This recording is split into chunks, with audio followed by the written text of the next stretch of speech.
Hello, my name is Gordon Ferguson. This podcast series was prompted by a near-death experience that led me to many spiritual insights that I felt compelled to share with you. The backstory began in January 2022 when I was diagnosed with cancer. Several weeks after that, the treatment began, consisting of both chemotherapy and radiation, 5 days a week. Then, after 3 weeks, calamity struck. I found out that I had an enzyme deficiency that happens to collide with this particular kind of chemotherapy and can be fatal. It led to a 23-day stay in the hospital, during which time I didn't know if I would live or die. The physical aspects of it were horrendous. The spiritual aspects, on the other hand, were quite the opposite. Sitting on the brink of eternity with God led to these insights that I'm compelled to share. Each episode will consist of me doing some sharing, very informally, like a fireside chat, and then we'll have a guest who will be able to ask me questions and we can have some dialogue together. So with that introduction in mind, let's begin.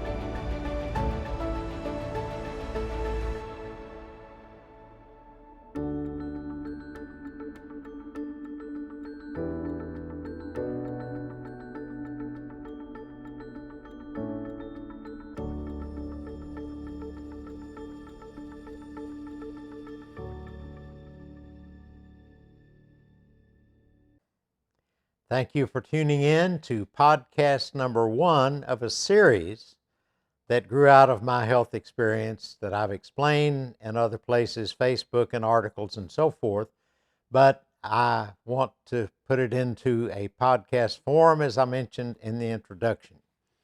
In the introduction, I also mentioned that the whole affair began in January. It was actually January the 5th.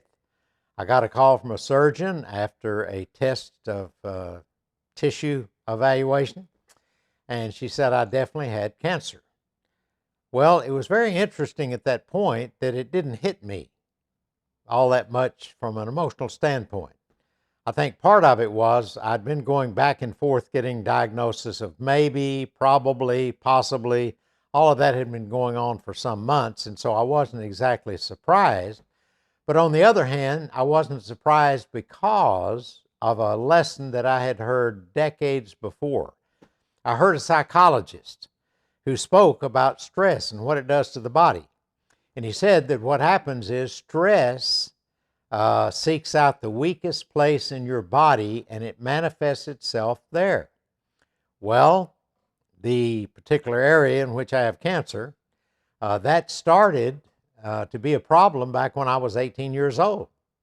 And so it had gone on for a really, really long time, and I wasn't surprised, therefore, that I developed cancer. Back when I was 18, I was under a lot of stress, and I'm a stress guy anyway. I tell people I'm not a type A personality, I'm a type AAA personality. And so I've had all kinds of stresses in my nearly 80 years of life. Some of it's been good, a lot of it has been actually. A lot of travel, a lot of speaking in different places, in different countries, and all of that. But I've had a lot of other stress that hasn't been so good, and I haven't handled it well. But at age 18, I was registering for the draft, and Vietnam was staring us in the face at that time. And then I was also deciding about where do I go to college. My wife-to-be, we were dating. She was going to one college, and I had a scholarship offer from there and another school. The other school's offer was probably better. But at any rate, I had to make all those decisions. So I was already starting to have problem with that part of my anatomy when I was 18 years old. And so when I was diagnosed, I told the surgeon that I wasn't surprised that I had cancer. I was surprised that it took so long to develop. And so I wasn't shocked by it, and I handled it fairly well, especially in the early going, and then deciding on where I was going to get treatment and all of that. That was quite a story in and of itself. In fact, I made some announcements on Facebook, and then I also wrote 2 articles called A Roller Coaster Ride with God, and that was in a two-part series. And you can find that on my Bible teaching website. It's just gordonferguson.org. And you can read all about the providential working of God, some of which was very frustrating, some of which was very exhilarating. You can read about all of that on that website in those articles. But at any rate, after I was diagnosed and after I went through the dilemma of trying to figure out which doctors and which medical centers I was going to use, I began treatment, as I said in the introduction, that lasted well for 3 weeks. And then everything went wrong. You know, I thought about that scripture in Proverbs 16 that says basically, as we paraphrase it, pride goes before a fall. And I think I was patting myself on the back too much about having done so well for those first 3 weeks, because on that Easter Sunday, it did not go well, and for the next 5 days, it was terrible. I lost all of my body fluids overnight, and they came out from every possible place, mainly the lower possible places. But at any rate, I was so weak, by the next day, on a Monday, I went to take a radiation treatment. I obviously couldn't take the chemo treatment, but I went and took a radiation treatment. And the day before, I was in very good condition physically. I do a lot of walking. And so very few people my age are in the same conditioning shape that I am. And that's one thing that got me through all this, along with all the prayers that I received. But at any rate, by the next morning, when I went in to take a radiation treatment, I had to be driven there. Someone had to help me out of the car into a wheelchair, and that was it on radiation for some time to come. I was in such bad shape by Tuesday, 2 days later, that I went in and received an IV to get some fluids back in my body. That did not help. I couldn't tell any difference. And by Friday, it was so bad, I went back again, and I was talking to the nurse practitioner who works for the chemo specialist, and she was trying to get me to go to the hospital. But of course, that's hard for a guy to do. I didn't want to go to the hospital. I have very little experience in hospitals, thankfully, and I didn't want to go. But finally, she asked the right question. She said, "If you go home, do you think you will be okay?" And I thought for a minute, and I said, "No, if I go home, I think I will die." And she said, "Okay, there you have it. Go to the emergency room and check into the hospital." And so during those 5 days, I basically didn't eat anything and lost all of the fluids that I drank. And I went into the hospital and stayed for 23 days. And I'm one of those guys that just doesn't get sick. I mean, very, very seldom do I get sick. I've traveled all over the world during bird flu and swine flu and every other kind of thing. I never catch any of that. So it was a shock that I had to go to the hospital, but I knew I was in really, really serious condition by that point. I've got a few pictures that were taken when I went into the hospital. The first one I put on Facebook, and that was the day that I shaved for the first time in some weeks. I had an occupational therapist come in and help me stand at the lavatory and be able to lather up and to shave myself. That was really, really, really hard to do, but I was able to do it, and I looked pretty good that day, and that picture went up on Facebook. Then the next one shows when I was actually doing much better than the first 10 days. Now, I had a beard, and I looked bad, and I had a tube down my nose to my stomach, and that dark color there is bile coming out of my stomach. That was all bad too, but I'd improved a lot. Here's the first picture that I did not put on Facebook, and this is the first 10 days I was in the hospital. When my son came in and saw me in that condition, he thought I had just passed. He thought I was dead because I looked like it. And that's how I was for about 10 days. They knew what I had. I had a problem, an ileus they call it, where I'm blocked up here. Normally, they would have started a pick. They run a line in your vein, a wire that goes down near your heart, and they then put you on some nourishment that comes into your body from a bag they call a TPN, whatever that stands for. And they did that after 10 days. But for 10 days, they were afraid to do it because I was running a temperature. And so they thought, this guy's got something of an infection inside, and we don't know what it is, and we're afraid to insert the pick and start the nourishment. And so for 10 days, I stayed in the shape I was in that first picture. It was a really rough time in that 10 days. And so I'll tell in the next podcast a bit more about my condition and all of the weird things that went on. But I honestly didn't know whether I was going to live or die. I rather thought I was going to die.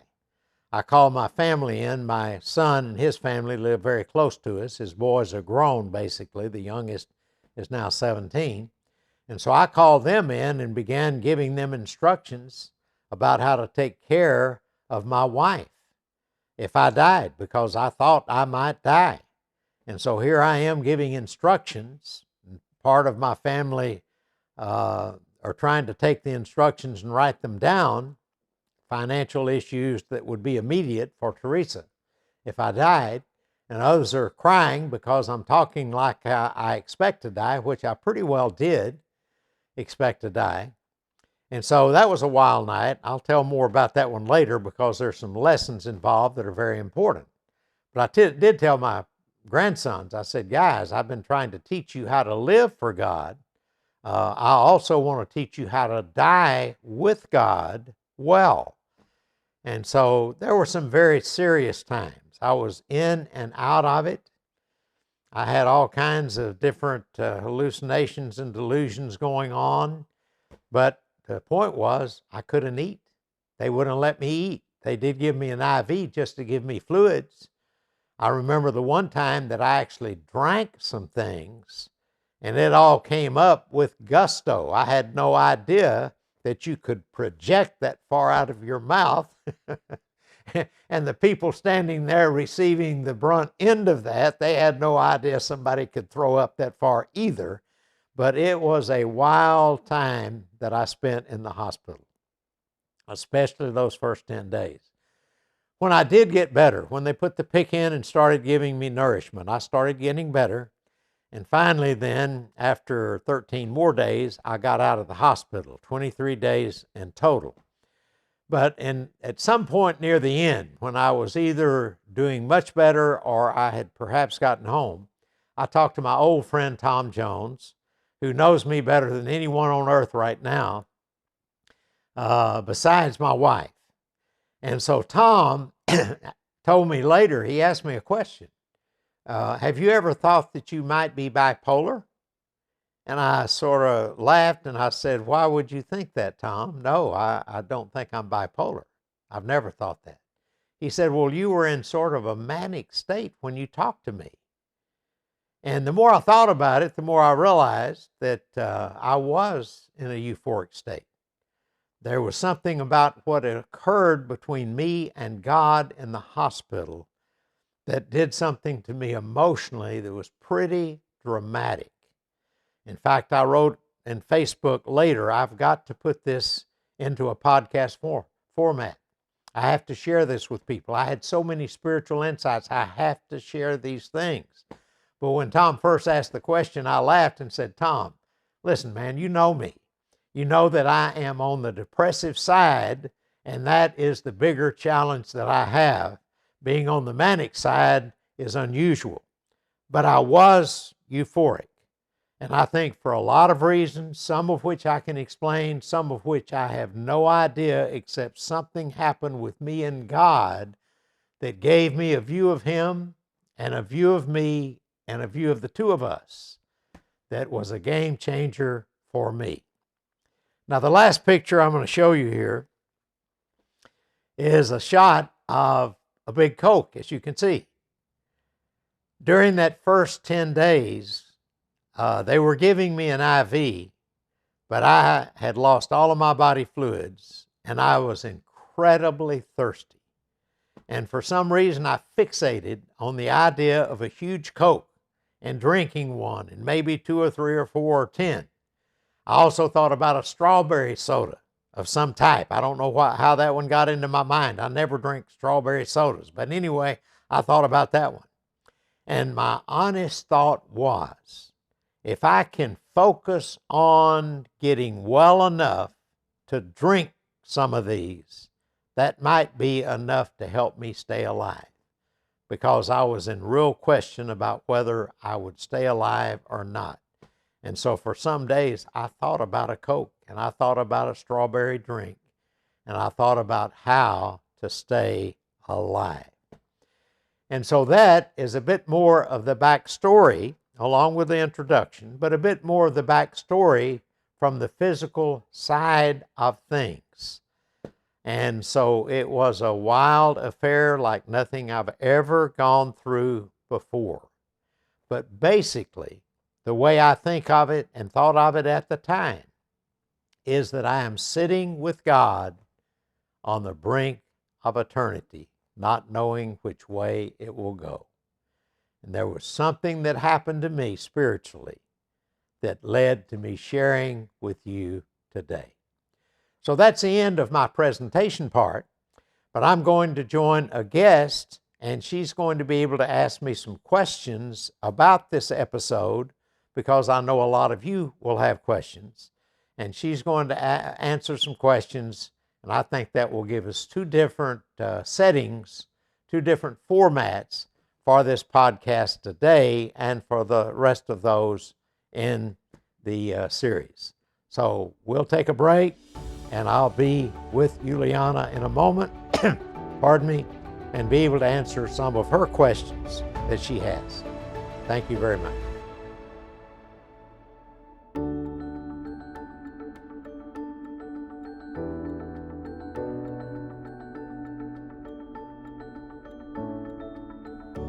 Today I have with me one of my friends from church, Yuliana Upchurch, and she has some questions that she'll ask.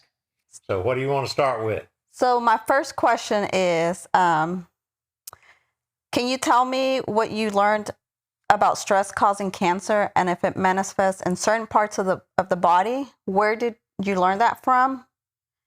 And if you can explain a little bit more of that. Yeah. All I remember is the psychologist was giving a lesson on stress. And I was under a lot of stress. I've always been under a lot of stress. Some of it's good, some of it's bad.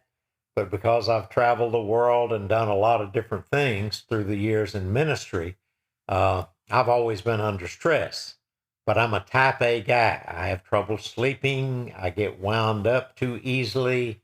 I've calmed down a little in my older age, but nonetheless, I'm a stress guy. So when he started talking about stress, I really paid attention. But he said the way our physical body reacts with our emotional part is that when we have stress, it looks for the weakest place in your body and manifests itself there. And I thought, wow, okay, that makes perfect sense. And I've read enough since then. I'm not an expert by any means on this subject, but I know enough to know it's true. And it affects different people different ways, I'm sure, but I totally expected to develop cancer where I did. And I could mention I'm a hypochondriac. I've had that part of the anatomy checked out different times, but I wasn't surprised at the cancer or overly shocked. Mm-hmm. And I told the doctor, I said, well, we all have a shelf life, you know. So I wasn't, I'm old enough to die. So anyway, that was sort of my reaction to it. But stress is dangerous. And I do know that. Right. So since learning at a young age, did you change any of the way you were eating, any habits that you had? Not until I got older, and not until my wife got more interested in healthy eating and all of that. At that point, then I started eating healthy because I didn't have any choice until we dine out. And so she's into chicken and fish and not much red meat. But I have gotten more cognizant of what diet does. And so my ideal diet is no starch, no sweets. And I went for a year doing that once, and I was the healthiest I've ever been. It was phenomenal. Why I didn't stay on that explains something about my lack of discipline. Right. You're exercising. Did you exercise through the whole chemo while you were going through chemo? I did those first 3 weeks before it all came apart. I actually was still exercising, and I did have one thing that happened that was predicted or predictable, I guess, in the disclaimers they give you, is they say the palms of the hand and the balls of the feet can get sensitive. And so I was going on a walk in that third week, felt great, and I went on a 3 mile walk, and I got halfway to the end of the halfway mark, or got to the halfway mark rather.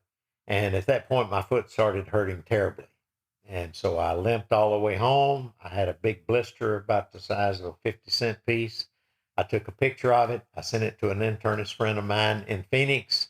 And he said, it's just a blister, but keep an eye on it for any red stuff that goes out from it and all that. And it never got infected, never even drained. Oh, wow. But anyway, that's the only thing that happened. But otherwise, I was walking and I thought I'd gotten it made. I'm in great shape, condition wise. So I thought everything was fine.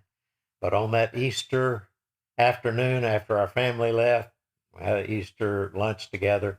I was watching a golf match, and when they left, I went back to my golf match, and then it all broke loose. It was a horrific experience. It lasted 5 days.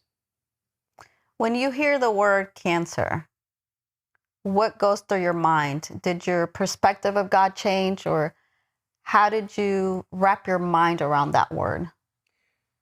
I remember being with my dad when he was diagnosed with cancer. I was in the doctor's office with him. He was visiting us when we lived in San Diego, and he had a lot of pain. He had stomach ulcers, but he had a lot of pain that wasn't natural. So I said, Dad, we're going to find out, because his doctors back in his hometown didn't find out. I took him to several different doctors until finally one of them diagnosed him with non-Hodgkin's lymphoma. And I remember the word cancer. And I was young then. And when that happened, it was a really tough experience hearing that about my dad, because we were very close. So in my younger days, cancer was that big C word, that was scary. But at my age, for whatever reason, it didn't bother me and still doesn't bother me. And I don't know if I have it or not right now. I'll find out in the next couple of weeks. The radiation keeps working for 3 months or so. And so they put off further testing until next week. But that'll probably be hindsight when people watch this actually live. But at any rate, I don't know. I think I've just gotten a lot more settled out about aging and death. And I'll explain why in future episodes, because it all ties into your view of God. Mm-hmm. And so the big C word is not the big C word to me. It's a disease that you get and you try to treat, and maybe it works, maybe it doesn't, but God's in control. Right. How did your wife handle all this, from going in those 5 days, or coming home from having when you couldn't walk, when you went out for a walk? She handled it really well. She's a very spiritual woman. She's a very mature woman. We've talked a lot about life and death, and we're all going to die. And so we've discussed all of that. Nothing strange there. I'll say more about that later in another episode. But truthfully, we talk about that. And my wife realized when I was in the hospital that I could die. And so when we talked about, okay, here's what to do, I pulled my son and his family in. His kids are basically grown. The youngest is 17, the oldest 24. But I talked to them, okay, here's how to help my wife if I die, because I well may die. And I told them that night, I said, I've tried to teach you how to live for God, but I'm going to also try to teach you how to die well with God. And so I realized that I could die. Teresa realized that, but she handled it spiritually the way that you would think someone should. She did. She's never freaked out about the C word. She's never freaked out about the D word, death. She handled it just like I thought she would. Nice.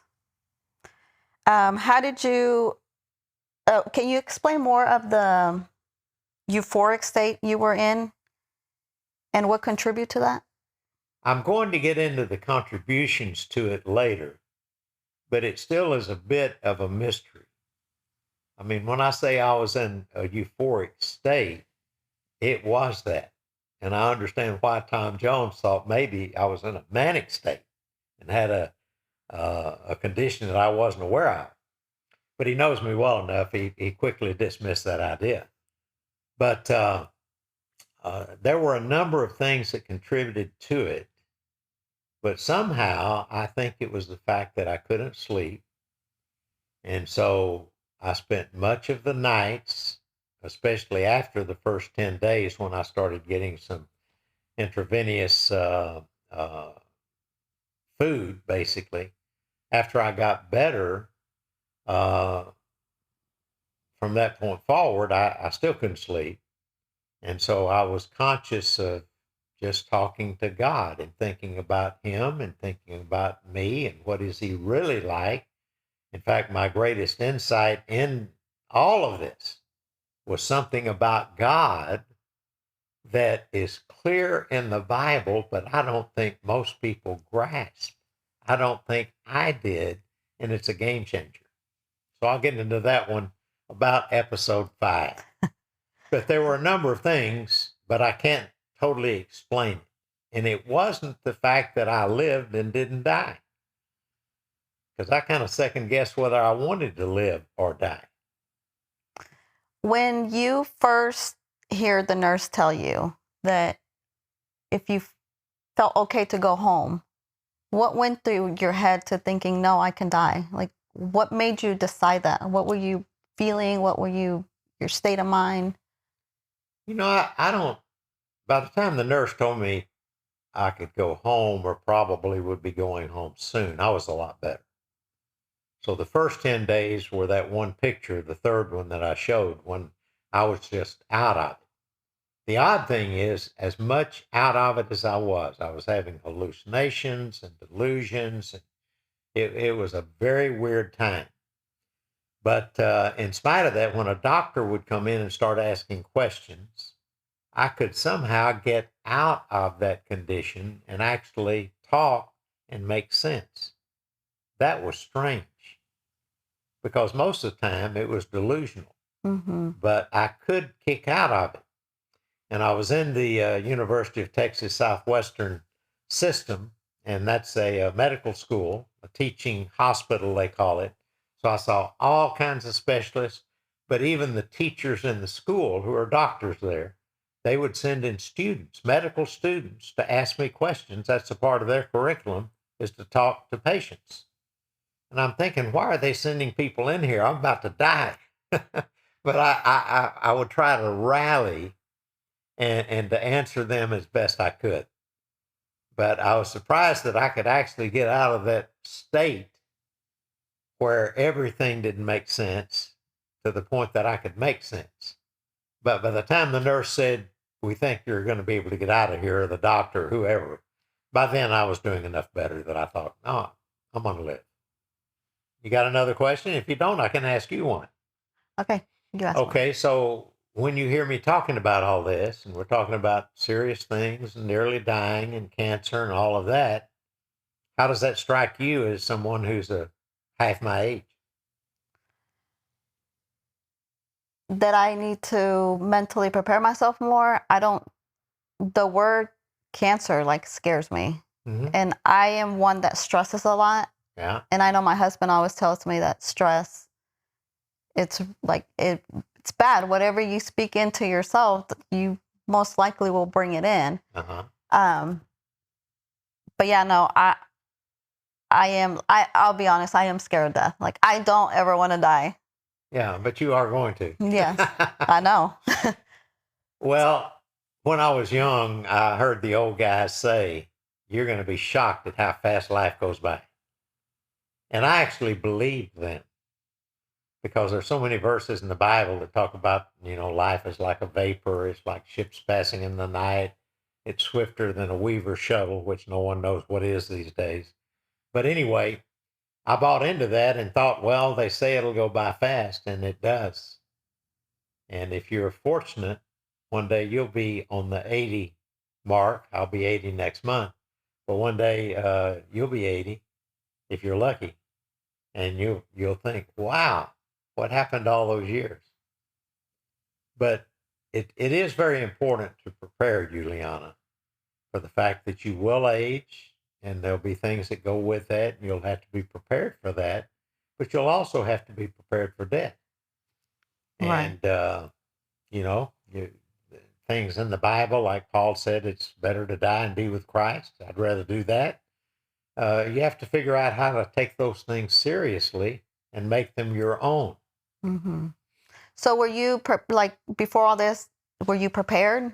Well, I'll say this. All of my life, because of a certain view I've had of God, which I'll explain more in other episodes, but I've always had a struggle with the concepts of aging. I've hated aging, and the idea of death was tough. Back in, I think it was 2015, Jeannie Shaw put together a book called An Aging Grace to help older people age well and to help their kids and younger people know how to deal with them and to understand what they're going through. And so Jeannie gave me 2 chapters in the book. It's an anthology with different writers. But she gave me 2 chapters in the book. And basically, in my mind, one was about aging and one was about dying. And I thought, good grief. And that was only, 2015, 7 years ago. But since then, I've made a lot of progress. And I've gotten a lot of things straightened out about how I view God, because that determines how you view everything else in life. How you view God, how you think he views you, and how you view the relationship of the two of you. Well, thanks for that advice. Yeah. What were you thinking about throughout each day, knowing that you could possibly die? There were certain things I would think of that, okay, I haven't prepared my wife enough in some areas. There's some things that I've left undone that I wish I had done. But for the most part, I think about family. I would think about God. I would think about different parts of the Bible. It was a spiritual experience for sure. And then there was enough interruption of tons of different specialists and a lot of medical students. And then family would come up and visit. And there were enough things to kind of distract me. And since I couldn't sleep at night, I dozed a lot during the day and slept some during the day. So it was just what time is it? What day is it? I had no idea what the date was. Not sure I still do. But anyway, you always find in a situation like that something to think about, because that's the only way you get through it. But time went slow. There was a clock on the wall with hands and the second hand and all of that. And I would look at that thing and it would say 6 a.m. And I would look away and I would think about other stuff and I would look back at it and it was still 6 o'clock. I'm telling you, I don't know how I did that. But you talk about time going slowly. There were weird things like that. I'll mention some more later, but weird times. But anyway, those are good questions. Hopefully they will help the ones who are watching this and listening to this and answer some of the questions for them. But there will be other things and other podcasts that will touch on some of the same questions and other questions that will come to mind. But thanks so much for being a part today, Yuliana. I'm going to have you back soon on another episode. But I love you and Mike very much and appreciate you and him cooperating here and being a part of this. Well, I love you too, Gordon, and thanks for having me. Okay.